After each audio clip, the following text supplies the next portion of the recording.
Hello! So, there's the beast. Well, it's not exactly a beast. So, it is a fill, I can say that. So if you want to save yourself some time, this is the moment to stop the video and do something else that might be useful. If you can't stand me talking forever, then this is also not for you, because there's not much to show. I mean, I'm not building anything, so this is a talking video. So, the curved ribbon thingy. Yeah.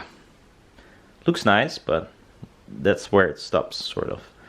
So, there is a 9 micron aluminium ribbon on there right now.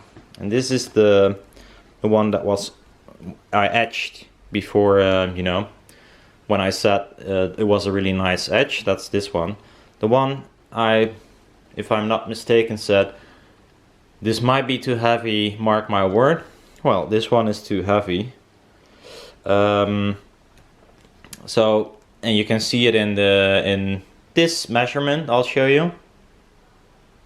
It rolls off quite heavily. Next measurement, this one here, is from the 9 micron. Slightly better, but still not great. What I think is happening is it's hard to have a small DC spacing from foil to magnets in this method. That's one. And another thing is, because the ribbon is so wide, I think it takes out the, normally a ribbon is quite floppy. This is quite stiff, especially this thick one. It's really stiff. And even there is a corrugation still, although I pulled on it like a zillion times. And I really have to pull hard, you see, to get the corrugation out. Well, you cannot see how hard I pull, but I think it's rather hard for just a few folds. But they add up. A small ribbon has the same folds maybe, but the resistance when you pull it is far less. It's like a thick rope and a thin rope. If it's a bit stretchy, a thin rope will stretch further or easier than a thick rope. Now, this is where the problem lies, I think, if I compare the output of this one compared to one of these, one of my older ones. This one uses, what was it? Times 4. So 28 magnets. This one uses 9. This one is 5 dB louder. And I'll show it in the measurement here. Well, that is also because the resistance is lower on this foil. But if I put 2 of them in series, the resistance resembles the one that I have here. But even then, since it doesn't change the output, this one is 5 dB louder. 5 dB is quite a lot to throw away. And what I think is happening is, if you have this foil and it's like curved like this, biased, so it is a more nice perfect curve. When there is an audio signal, let's say, well, the thing wants to move all at the same time outwards, but since this foil is rather hefty to stretch, there isn't much room to move at all. Or if one side is close to the magnet, it has more driving force and wants to move out, and it pulls the other one flat. So, I don't know. It just doesn't work. Maybe if you have like really floppy foil that is easy, like if you pull on it, then it will like stretches really easily. So very thin foil and very thin aluminium maybe. Then it might work. As for now, it doesn't work.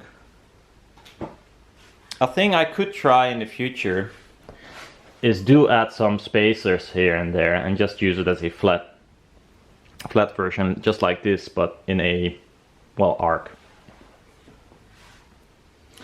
So the bias thing, it was really cool that it like indeed made a nice curved thingy, but it doesn't work. If you stretch it too hard, the bias is not able to curve it, just like the audio signal is. And if it's too sloppy, it will curve, but usually the sides are a little bit further away from the magnets than the middle, which is weird. So this will straighten out when you bias it, but still it just doesn't work. I mean, 5 dB when using triple the amount of magnets almost, it's not a win. It's actually a loss, I think. It is a loss.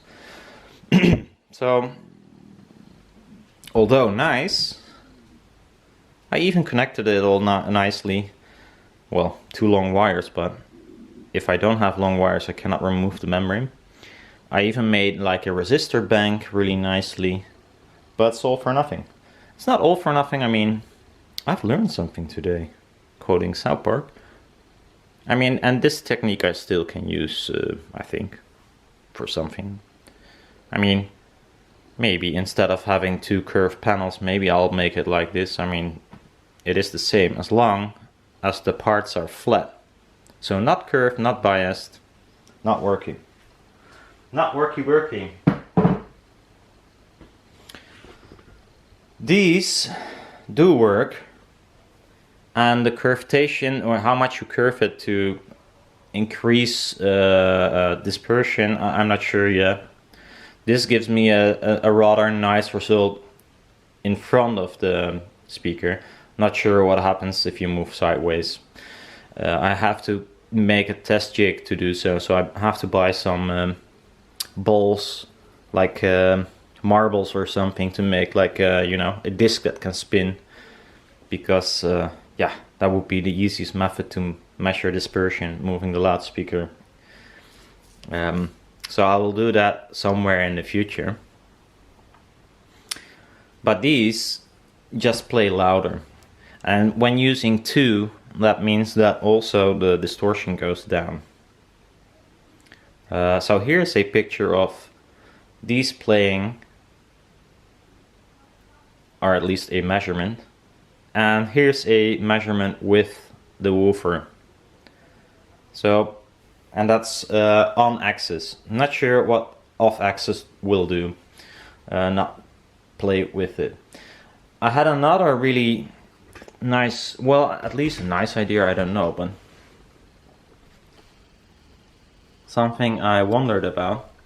So there are two peaks, like really distortion peaks, and I always notice it is probably this end of this foil here.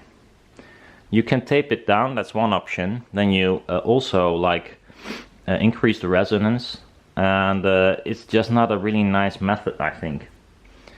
Another thing I tested this morning is well, it's not the perfect frame for that, but I just added some magnets here that attract to the next magnet. So actually in the wrong direction.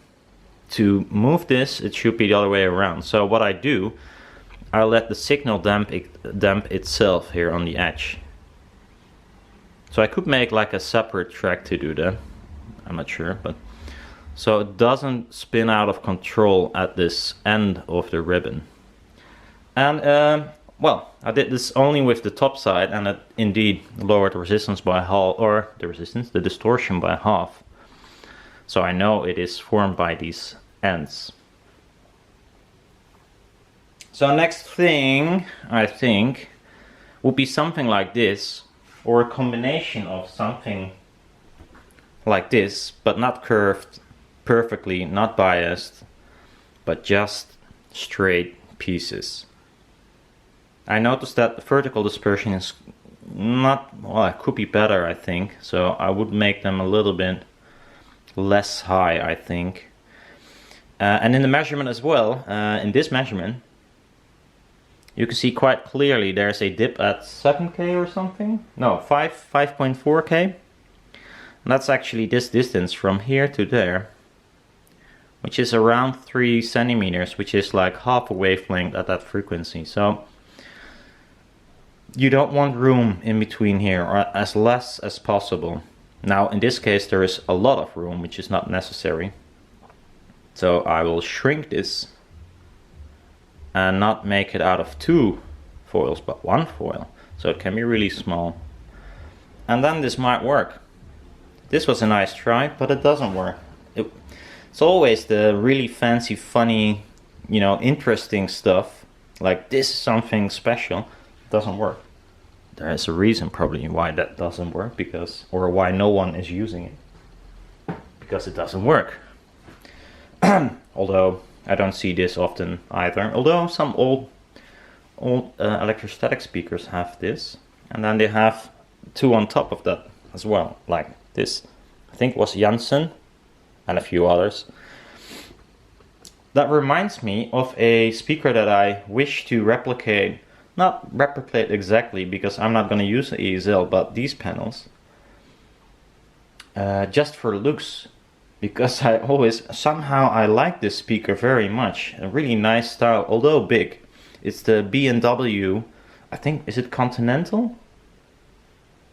Big fuckers. Big huge things with a huge array, curved array on top of it. ESL back in the day, but we don't need to make an ESL. We can use, I don't know, like 6 of these panels, for instance. That would be rather awesome, I think. And a big woofer in a huge box, all curved in 70s or 60s, you know. When they do have a little bit more, they put a little bit more effort in design compared to now. This one seemed to work, the long one. And I think it is because the curvatation is not that extreme. Also, as you can see, this ribbon is much more floppier because it's not as wide. And it has some room left to move. Still not perfect. I mean, one of these tweeters behind there can beat this one with ease. So, although it would be really fun if it worked, it doesn't. And I must say, I'm not like sad about not having to use a power supply and resistors and potentially blow up my amp and whatnot. So yeah, sorry, everyone was really like riled up. Whoa, this is gonna be awesome. Well, it is not. It's not awesome. So yeah, there's not much to say besides that it's gazillion degrees in here. Oh yeah, well, there's one thing. If you got like a B&G Neo 3 or a Neo PDR, just one, and the other one died or something, and you don't want to buy a new one because they're now really expensive, and if you would like to get rid of it, I would be interested, because I would like to have it just for comparison, measuring it, not using it because I only have one, but for measuring it, it will be perfect. So if you got one and you want to get rid of it, I don't have much money, so I'm not gonna pay much for it, so be aware. So that's about it. I'm gonna play a tune. I might record it, maybe I post it, maybe I don't. Because it's so hot, I have to go to the beach, but I probably go tonight because it's so warm.